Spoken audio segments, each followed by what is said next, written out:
हरे कृष्णा। भगवत गीता 6वां अध्याय ध्यान योग श्लोक क्रमांक 31 से 35।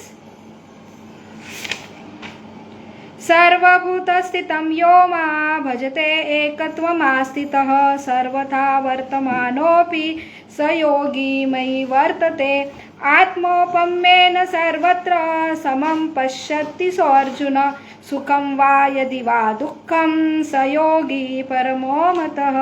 अर्जुन उवाच यं योगस्त्वया प्रोक्ता साम्येन मधुसूदन यस्याहं न पश्यामि चञ्चलत्वां स्थितिं स्थिरां चञ्चल हि मनः कृष्ण प्रमादी बलव्रतदृढं तस्याहं निग्रहं मन्ये वायुरिव सुदुष्करम्।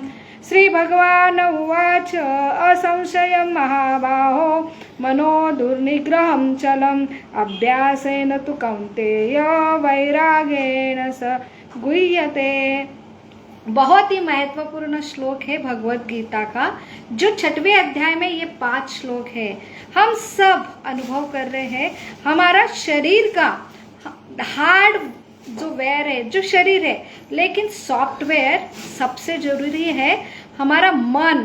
तो यह मन ये बहुत ही सबका परेशानी का कारण है, क्योंकि हम सब अनुभव कर रहे हैं ये सबसे बड़ा हेल्थ का इशू है कि मेंटल स्ट्रेस और मन ये स्थिर करना। क्योंकि हम सब उपाय कर रहे हैं, लेकिन मन को स्थिर करना ये बहुत ही सब अनुभव कर रहे हैं कि कितना मुश्किल है। यही भगवान ये श्लोक में समझा रहे। और आज योग करना, विपश्यना करना, ध्यान करना, ये सब इतना प्रचलित क्यों हो रहा है? क्योंकि सारे अनुभव कर रहे, क्योंकि हार्डवेयर जो बाहर का है, लेकिन सॉफ्टवेयर सबसे जरूरी इम्पॉर्टेंट पार्ट है मशीन का। वैसे शरीर भी मशीन है, लेकिन हम अपने अनुभव से सब जीते हैं और फिर हम इतने व्यस्त होते हैं जीवन में, हमें समय ही नहीं मिलता हमारा हार्डवेयर क्या है, सॉफ्टवेयर क्या है, ये मशीन की केयर कैसी करनी है। लेकिन भगवत गीता ये ऐसा इंफॉर्मेशन है हमारे शरीर का हार्डवेयर, सॉफ्टवेयर और उसकी केयर कैसी करना है, ये ऐसा बुकलेट है। लेकिन दुर्भाग्य है कि अनुभव आने पर भी हम सही माध्यम से नहीं जानना चाहते। तो भगवान यहाँ प्रति हमें ये जो शरीर का एक स्ट्रक्चर हमें समझा रहे हैं, जो 34 नंबर के श्लोक में, कि कैसे ये शरीर जो है ये रथ के समान है। ये इंद्रियां है, जैसे ये नासिका, जो आंखें, ये कर्ण, ये जीवा, ये त्वचा, ये इंद्रियां है वो क्या है, घोड़े के समान है। और हमारा मन जो है लगाम के समान है, और हमारी बुद्धि जो है वो सारथी के समान है। तो यहाँ पे ये शरीर रूपी हमारा रथ का वर्णन भगवान दे रहे हैं। जो हार्डवेयर हमें दिखता है बाहर का हमारा शरीर, ये अवयव, लेकिन सबसे महत्वपूर्ण जो है लगाम, जो मन है, बुद्धि सारथी है, सब कुछ जानते हैं, लेकिन फिर भी ये मन उसको मानता नहीं है और इंद्रिया को लेके जाता है।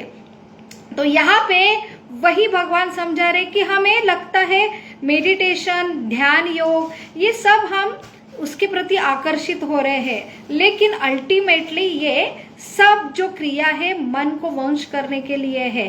और मन वंश करने के लिए प्रत्याहार के बाद जो धारणा, ध्यान, समाधि जो परमात्मा रूप में स्थित है, भगवान परिभाषा दे रहे कि भगवान जो अंदर परमात्मा चतुर्भुज रूप में है, लेकिन वही भगवान जो कृष्ण है, ये भगवत गीता बता रहे, वही कृष्ण जो द्विभुज रूप है, जो बांसुरी बजाने वाले हम जो हमारे संस्कृति में मूर्ति पूजा हम देखते, भक्ति योग जो देखते हैं, तो वही वो रूप है और वही ये चतुर्भुज रूप है।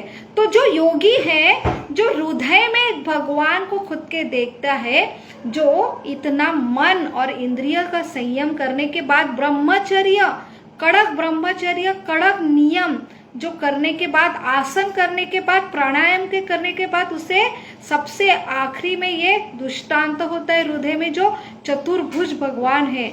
लेकिन सही योगी है जो ये स्तर के बाद सब हृदय में देखता है और उसके बाद भगवान द्विभुज रूप में कृष्ण है, तो वही भगवान हमें समझा रहे वो मैं हूँ जो हृदय में परमात्मा चतुर्भुज, जो मैं कृष्ण से ही ये सारे चतुर्भुज रूप आते हैं।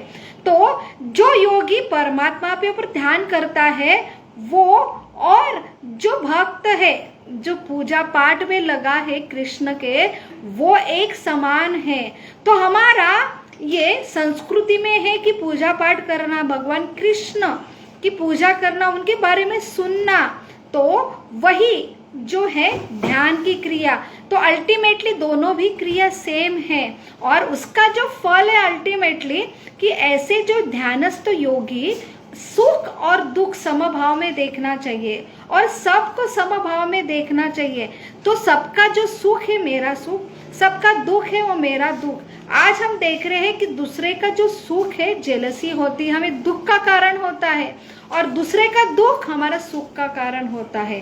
तो अगर हम मेडिटेशन कर रहे, ध्यान योग कर रहे, लेकिन हम दूसरे के प्रति जेलसी हमारी समाप्त नहीं हो रही, दूसरे का दुख हमें आनंददायी होता है, ये अगर हमारी स्थिति है तो वो सही योग नहीं है। और हम ध्यान कर रहे, विपश्यना कर रहे, लेकिन इंद्रियां जो है चाय पीना, अलग अलग एडिक्शन है, और ऐसी जिह्वा की टेस्ट के लिए हम जो खाते हैं स्वादिष्ट, सिर्फ मांसाहार भी करते हैं, जिसमें हमें दूसरों की जीव जो हत्या हो रहा है उसके प्रति संवेदनशील नहीं है, और हम जीवा को कंट्रोल नहीं कर पा रहे हैं। हमारे एडिक्शन, हमारे अलग अलग जो बुरी आदत करने कार्य, और सिर्फ हम ध्यान कर रहे हैं, तो ये विपश्यना कर रहे हैं, तो ये सही नहीं है और ये सही योग्य नहीं है। तो योग की परिभाषा क्या है, तो हम जो मूल संदर्भ है उससे करना चाहिए। तो वहां पे अर्जुन पूछ रहा है जो कृष्ण को क्वेश्चन कि है भगवान, ये जो मन है ना वो इतना चंचल है और जो हठीला है, तो इसको, ये मन को वंश करने आपको जो योग की विधि बता रहे, विपश्यना की ध्यान योग की विधि बता रहे, उसमें अल्टीमेटली मन को कंट्रोल करना, फिर परमात्मा के ऊपर ध्यान करना, ये मन को वंश करना ये बहुत ही असंभव है।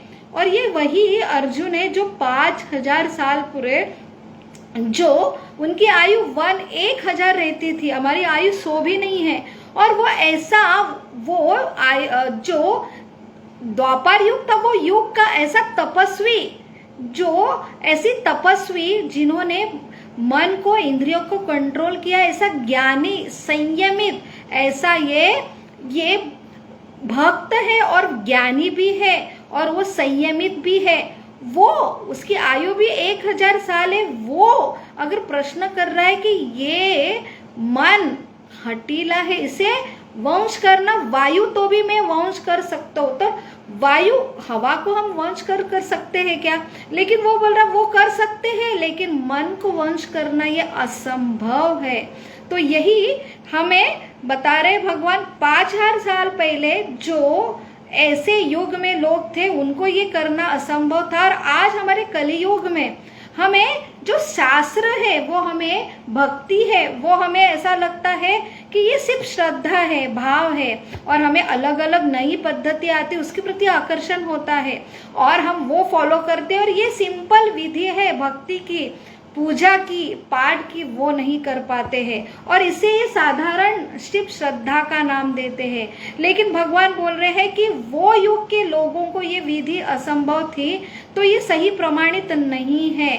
और आज हम सिर्फ आकर्षण के द्वारा मन विचलित है और उसको, चंचलता को कम करने के लिए विधि करते हैं, थोड़ा रिलैक्सेशन मिलता है और हमें रिजल्ट मिलता है और हम वही फॉलो करते हैं, उसका प्रचार भी होता है, लेकिन सही ये विधि नहीं है। ये युग के लिए जहाँ आयु छोटी है, हमारा मन इतना अस्थिर है और हम इंद्रियों के और अलग अलग जो हमारे एडिक्शन है, हमारी आदत है, वो कंट्रोल नहीं कर पा रहे हैं, तो हम ये विधि अगर कर रहे हैं तो ये सिर्फ आधी विधि है और इसका सही पे आपको फायदा नहीं होगा और सही तत्व तक आप नहीं पहुंच पाएंगे। तो भगवान यहाँ आंसर दे रहे हैं कि आपका जो संशय है महाबाहु अर्जुन, वो सही है, लेकिन अभ्यास है न तो कौन्तेय, अभ्यास से वैराग्य होता है। लेकिन कैसे?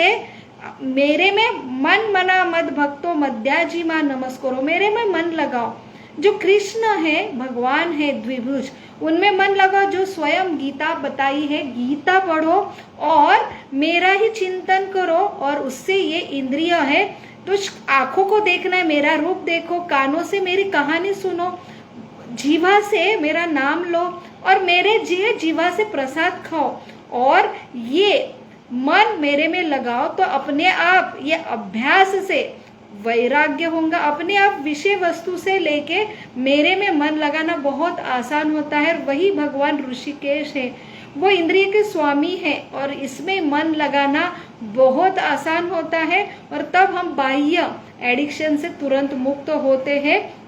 और वही जो विधि है योग की, जिसमें हम खुद आनंदी होते हैं, हमारा सही सेवा भाव जागृत होता है और सबके प्रति हम सेवा तत्व में जागृत होके हम सबको समान भाव से देखते हैं। और दूसरों का दुख मेरा दुख, दूसरे का सुख मेरा सुख, ये समभाव निर्माण होता है। और अल्टीमेटली हम समाज में रह के बाह्य सारे क्रियाकलाप करके ये हम ध्यान कर सकते। वो बहुत आसान विधि है ध्यान का। तो संसार छोड़ के एकांतवास में जाना, ध्यान करना, ये सही पद्धति नहीं है। तो हम मेडिटेशन विधि भी कर रहे हैं तो वो हम जीवन भर नहीं कर सकते। 24 घंटे हम काम कर रहे हैं तो उसमें ध्यान कहाँ लगा सकते हैं? अगर बीमार है वो तब कब ध्यान लगाएंगे? और जब सही में मृत्यु की जब परीक्षा होगी तब कहाँ पे ध्यान लगाएंगे? तो मेडिटेशन पे आज ऐसा बोला जाता है आंखें बंद करो, इस पे कंसंट्रेट करो। तो ये सही कृत्रिम पद्धति और सही जो है हृदय में भगवान को चिंतन करना। ये बीमार हो, मृत्यु का समय है तो भी हम हृदय में भगवान का प्रेम है तो स्मरण अपने आप आता है। और छोटा बच्चा भी ये जल्दी से स्मरण करता है। ये ऐसी सिंपल योग प्रणाली है, वही सही प्रणाली है भगवान हमें समझा रहे। हरे कृष्णा कृष्ण कृष्ण हरे हरे, हरे राम राम राम हरे हरे। बहुत बहुत धन्यवाद। हरे कृष्णा। दंडवत प्रणाम।